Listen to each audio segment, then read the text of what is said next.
અત્યારે જો આપણે ઉઠી ગયા, હવે આપણે ગામમાં જવાનું છે. ચાલો ગામમાં જઈએ. જો આપણે ગામમાંથી જઈએ છીએ તો હવે જમી લઈએ. મિત્રો જો આપણે બાજરો લેવા ગામમાં ગયા હતા. ચાલો જઈએ ઘરે જઈ.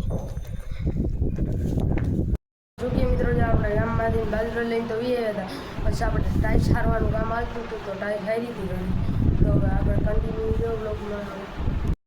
તો મિત્રો જો આપણે છે ને અહીંયા જો પાછા સ્કોર્પિયામાં પેટ્રોલ પુરાવીએ છીએ. શું છે, સ્કોર્પિયો પેટ્રોલ પીવે છે. કેમ બાગા આપણો સ્કોર્પિયો પાછો આપણે કાઢ્યો થોડાક દી પછી પેટ્રોલ પંપે લઈ ગયા હતા. આપણે દૂધ દેવા જઈએ છીએ. ચાલો દૂધ દેખાવીએ. તો મિત્રો જો હવે આપણે જમવા બેઠા છીએ. ઓળો બનાવ્યો. તો મિત્રો આપણે જમી લીધું છે. તો હવે આજે આપણે આજનો વ્લોગ અહીંયા એન્ડ કરી નાખીએ. તો અમારો વ્લોગ ગમતો હોય તો લાઈક કરો, શેર કરો અને સબસ્ક્રાઈબ કરવાનું ભૂલતા નહીં.